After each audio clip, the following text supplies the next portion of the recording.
தமிழக வெற்றி கழகம் நம்ம தளபதி சினி ஃபீல்டை விட்டுட்டு அரசியலுக்கு போறது என்னதான் சினிமா ஃபேன்ஸுக்கு வேதனையா இருந்தாலும் பெருமையா இருக்கு. இருந்தாலும் மக்களுக்காக நல்லது செய்ய போறான்றத நினைச்சா கொஞ்சம் பெருமையா தான் இருக்கு. அவரு சினிமாவை விட்டுட்டு முன்னேற பொலிட்டிஷியனா ஸ்டார்ட் பண்ண இது ஒரு ஸ்டெப்புன்னே சொல்லலாம். எஸ், நீலாங்கரையில் இருக்க ஆபீஸ்ல இன்னைக்கு அவரோட கட்சி கொடியை நம்ம எல்லாத்துக்கும் ஷோ பண்ணியிருக்காரு. ஸோ கட்சி கொடிக்கு ஒரு ஆண்டமும் போயிட்டு இருக்கு. ஸோ அதையும் கேட்டு பாருங்க, நல்லா இருக்கு.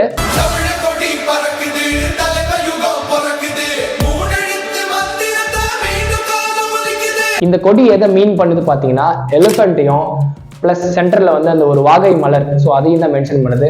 வாகை மலர்னா தமிழ்ல வந்து ஒரு குவாட் இருக்கு, லைக் அரசர்கள் எல்லாருமே போர்ல ஜெயிச்சதுக்கு அப்புறம் அந்த ஒரு பூவை தலையில வச்சு செலிப்ரேஷன் பண்ணுவாங்களாம். ஸோ அதான் வாகை மலர்.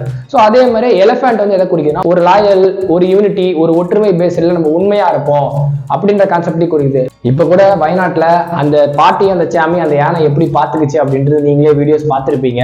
அண்ட் அந்த கொடி மூலமாவே கிளியர் கட்டா சொல்றாரு, நாங்க வந்து ஒரு சேஞ்சுக்காக தான் நாங்க இந்த அரசியலுக்குள்ளே வர்றோம். ஸோ அப்படின்றத கிளியர் கட்டா சொல்றாரு. நீங்க எங்க கூட யூனிட்டியா ஒற்றுமையா நில்லுங்க அப்படின்றது இதுல வந்து சொல்லியிருக்காரு. விஜய் சார் அரசியலுக்கே வந்தாலும் கொஞ்சம் கொஞ்சம் அப்பப்ப சினிமாவில் வந்து தலை காமிச்சிட்டு போவாங்க சார் அப்படின்னு யாரெல்லாம் நினைக்கிறீங்களோ அவங்களாம் வந்து கமெண்ட்ஸ்ல கமெண்ட் பண்ணிவிட்டு, அப்புறம் விஜய் சார் வந்தா என்னென்ன சேஞ்சஸ் எல்லாம் பண்ணுவாரு, நீங்க அவருக்கு என்னென்ன சேஞ்சஸ் எல்லாம் எதிர்பார்க்குறீங்க, அது எல்லாத்தையும் மறக்காம கமெண்ட்ஸ்ல கமெண்ட் பண்ணிவிட்டு, அப்புறம் மறக்காம